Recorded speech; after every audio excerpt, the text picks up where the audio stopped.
The theory goes offense wins games, defense wins championships. So, do the Buffalo Bills have a championship caliber defense?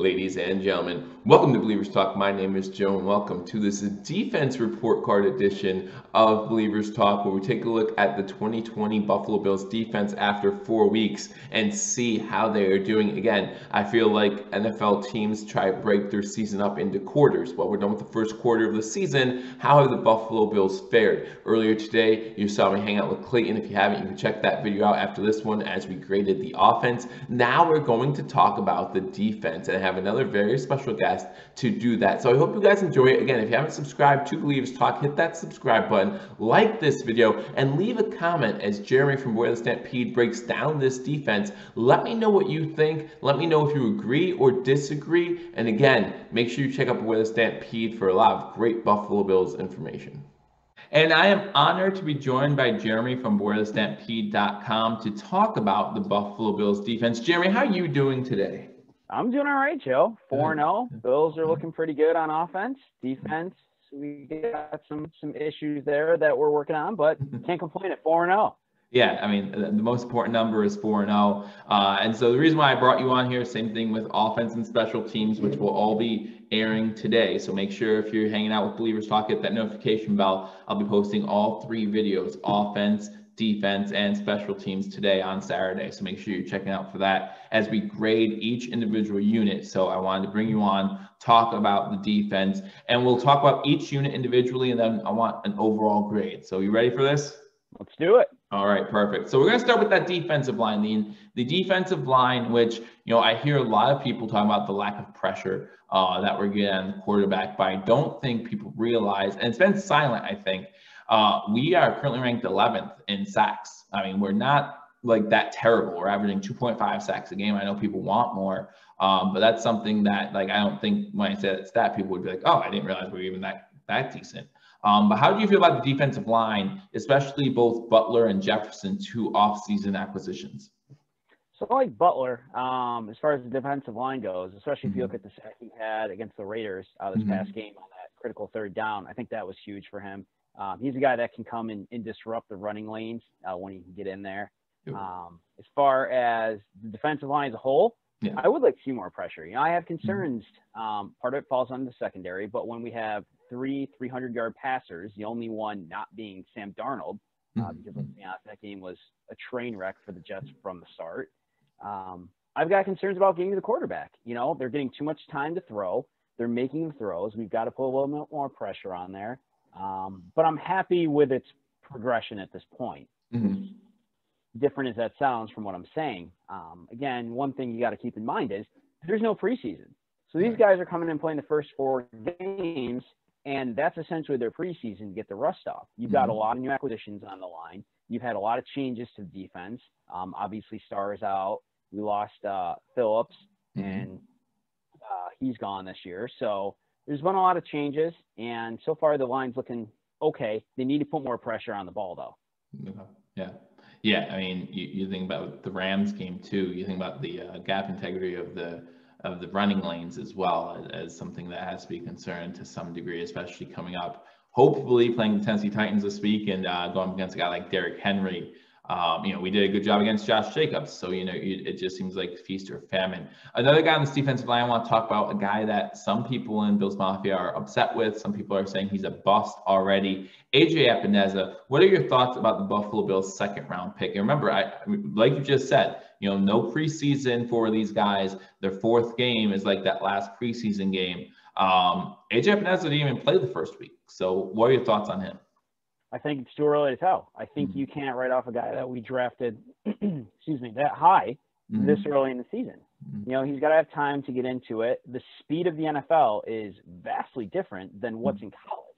So when you're coming in defense and you're expecting a guy to come in immediately who hasn't played a lot, hasn't gotten a lot of action on the field, hasn't had a preseason, to come in and immediately make an impact 4 games in, which would essentially be your preseason, and most guys don't even play all 4 games in the preseason, that's a lot to ask. So I think for anyone writing him off, it's too soon.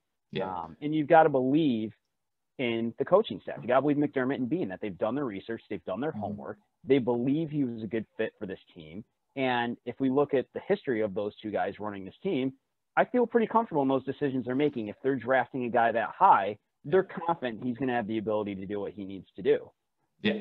Yeah, we were off camera just before we got on here, and we talked about Chase Young. Chase Young, second overall pick, only has 8 tackles so far on the season. So I'm not willing to call him a bust. And you talk about a guy that was picked, 30, 40 some picks later, and he has 2 tackles, a sack. I think there's still plenty of time to evaluate Adrian Epineph, and I think that the Buffalo Bills coaching staff, and you mentioned Sean McDermott, I'll throw in Leslie Frazier, will do a good job in doing that in the future. But there's one guy, if there's one guy that's disappointed me most on this defense, it comes to the next group, and that's the linebacking core. AJ Klein, to me, just has not played as well as I have hoped. So what are your thoughts on this linebacking core overall? I like it. I'm not a big fan of Klein either myself. I don't think he's produced the way he should be. I think when you look at the linebackers, it should be one of our better strengths on defense, along with the secondary. And I think both of those at this point in the season have been less than stellar. They haven't particularly met my expectations. Obviously, it's tough. Milano was out for a little bit. Evans was out for a little bit. So that is critical losses to us when you're talking about a defense that works on its speed, works on its size.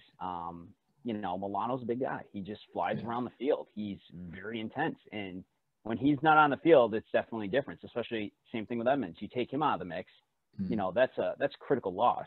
Klein has not filled that position the way I would have expected. I know he was brought in, obviously, having the familiarity there. Yeah.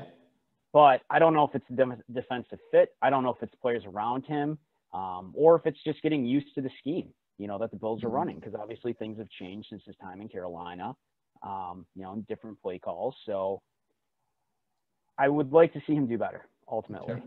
Sure.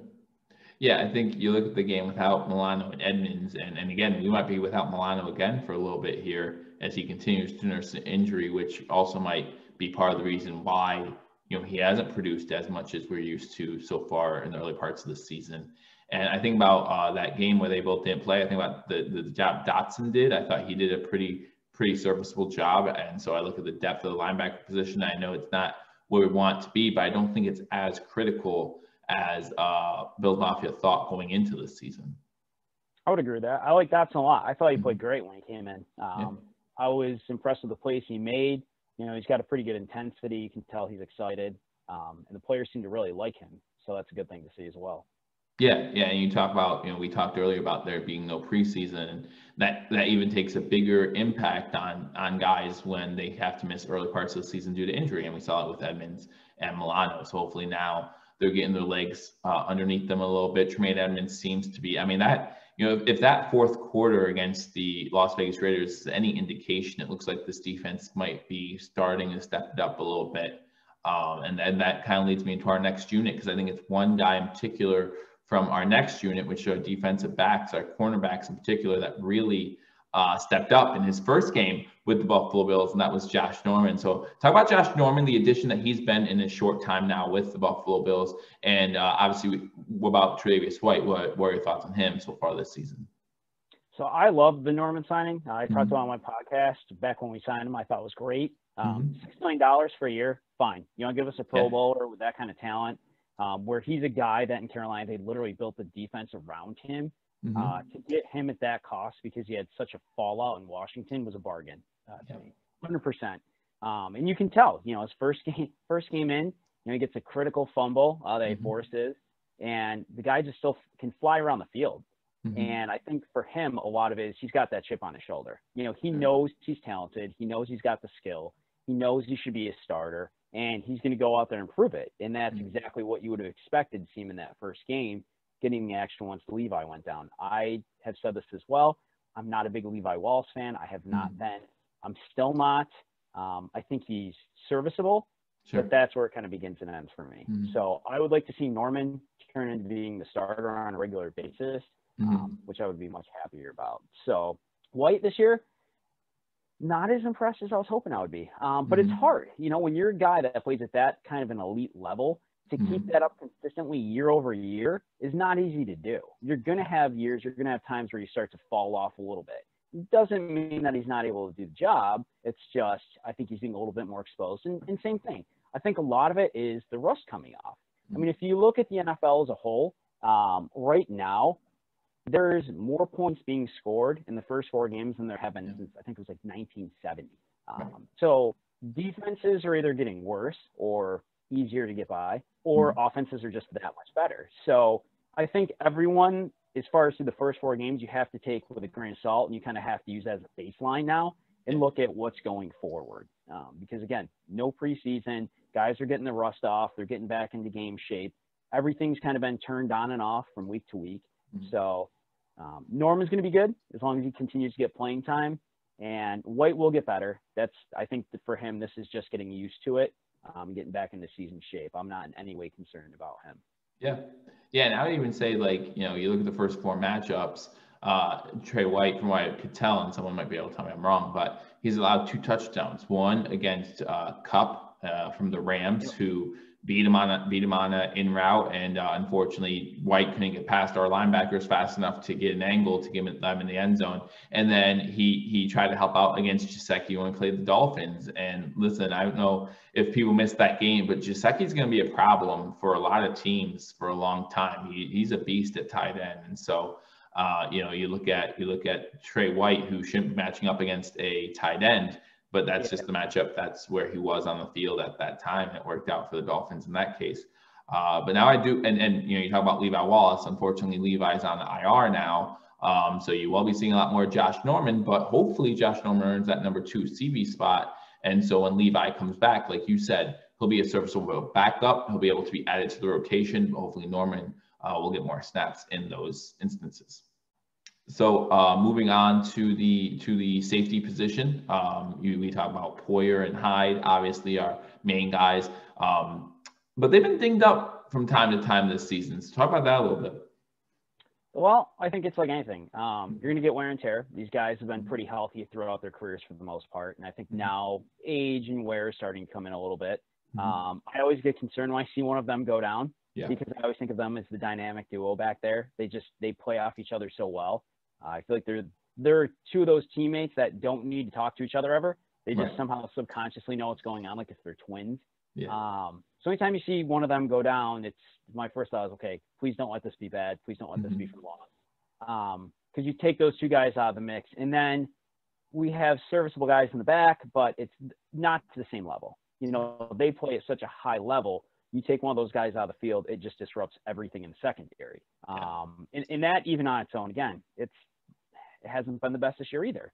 The defense as a whole has some work to do. We've given up almost 1,300 yards so far through the air in 4 games, or in the past 3 games, excuse me. And as far as the amount of points that are being scored is just ludicrous. We shouldn't be allowing the Rams to come back and put 29 points straight on the board. Right. Yeah, I've been saying that, you can say what you want about that interception, but the defense's job at some point is to stop the other team. Like at some point, that interception can't be blamed for 29 unanswered points. But even Poyer did speak to that in postgame. He talked about how hard it was with no fans in the stands to try to get that momentum back. So I'm glad that he did speak up about that after the game. But yeah, you talk about the safeties, and obviously you talk about Poyer and Hyde, the best tandem in the NFL, definitely the most underrated tandem in the NFL. But yeah, even behind them, you got Marlowe, you got Saran Neal. I mean, I think you got some pretty good depth at the safety position as well. Would love to see more talent there, but definitely something that is I think is working pretty well. So far, so good. I mean, again, this defense has changed some, but it's still, for the most part, on paper, probably as good, or honestly better than what last year's was. Right. If you look at it as a whole. And again, I think I know myself, I'm concerned, I worry, but that's just because I also know we're putting up more points. I feel like we have a reverse of last year. Last year we couldn't score. Last year we were putting up 19.6 points a game. Mm-hmm. So it was our defense saving us. This year, we're putting up 30.8 per game on offense, and the offense is kind of bailing us out.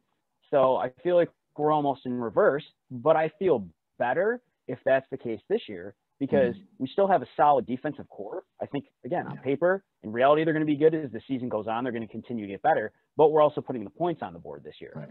I think once all the cylinders start clicking, it's going to be a very dangerous team. And the fact we're already 4-0, and these are the problems we're talking about. I mean, we're essentially splitting hairs with some of this stuff. So if that's the case, I'm excited for the rest of the year at this point.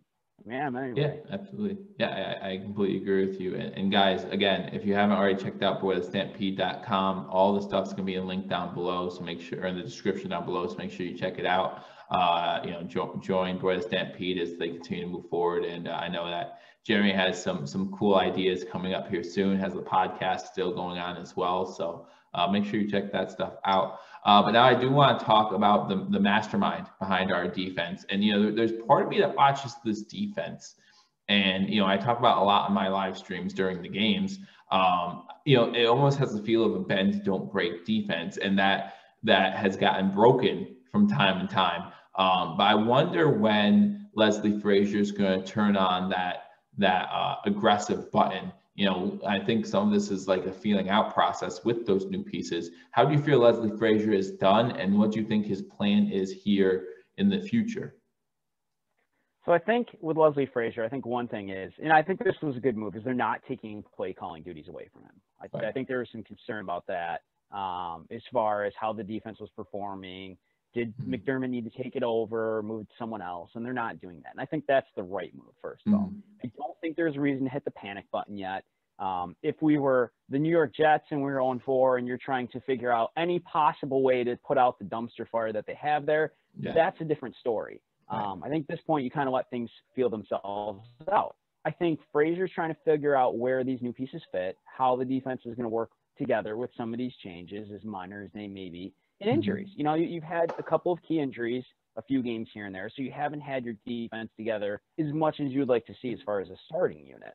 So you're trying to essentially build a new defense every week at this point. Sure. And it's going to start clicking. I think now as you start to see week 5, week 6, I think now you're going to start to see them really step it up. Again, the rust comes off. I think Frazier's got a pretty good idea of where everyone fits in the scheme, who you can plug and play basically too. That's the other thing. You got to figure out where you can put some of these guys, because no preseason. So you're throwing guys out there trying to get the best scheme and moving guys around. If you look at, even take, you look at the Raiders game towards the end, you're starting to move guys around, seeing where guys fit within the rotation, what schemes to put them in. And then you start to figure that out on paper. It makes it a lot easier. And they haven't had that luxury. Granted, no team has had that luxury this year, but we, I think, are better off than most teams because we have a lot more talent on defense than most teams do. Yeah. This is one of the top defenses in all the NFL for the past couple of years. I don't see any reason that's going to change this year, even though it hasn't looked that way at this point. Right. Yeah.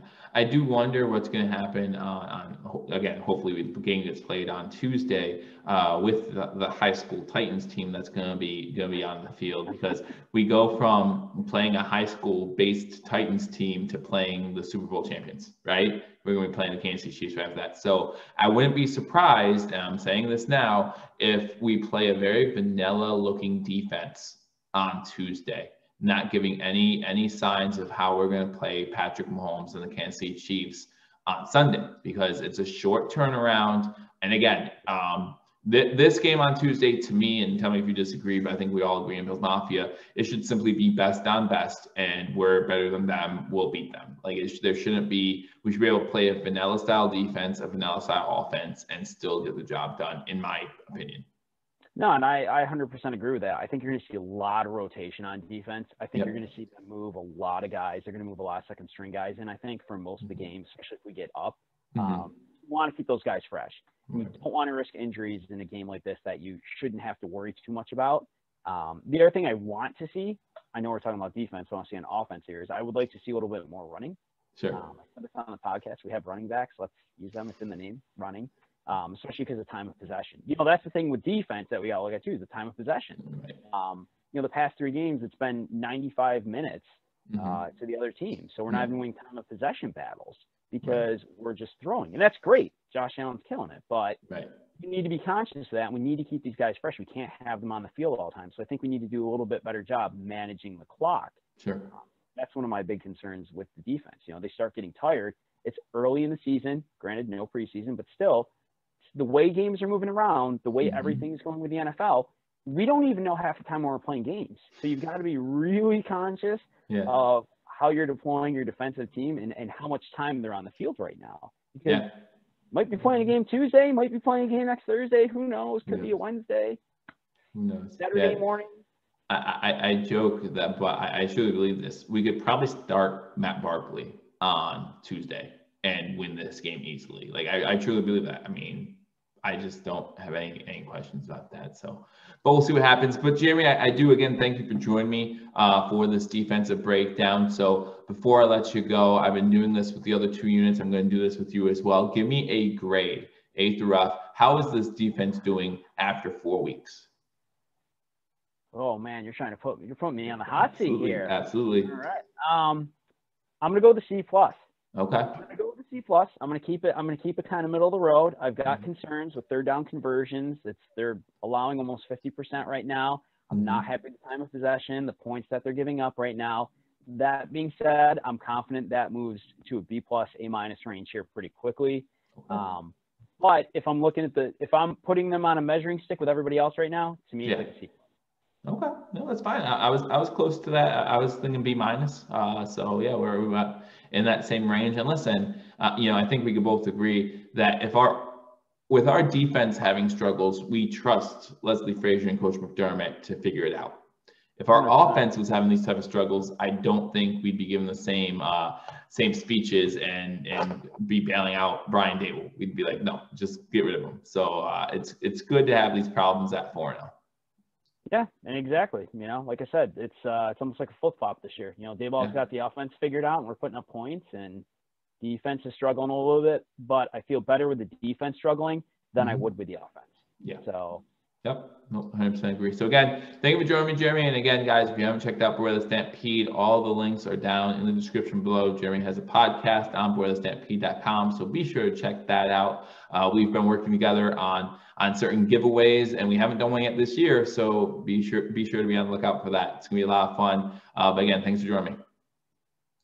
Again, I want to thank Jeremy from BewareTheStampede.com for coming on here, sharing his thoughts on the defense and giving us his grade through 4 weeks. Again, let me know in the comment section, do you agree with him? Do you disagree with him? If you disagree, let me know why in the comment section below. Again, if you haven't already checked out BewareTheStampede.com, make sure you do that. His link's in the description below. And again, I thank him so much for partnering with Believers Talk and also for collabing with me on this video. Again, if you haven't hit the subscribe button, subscribe to Believers Talk, like this video, and comment. Like I said, let me know how you think the defense has been doing so far this season. I'll talk to you all soon. Until I do, go Bills.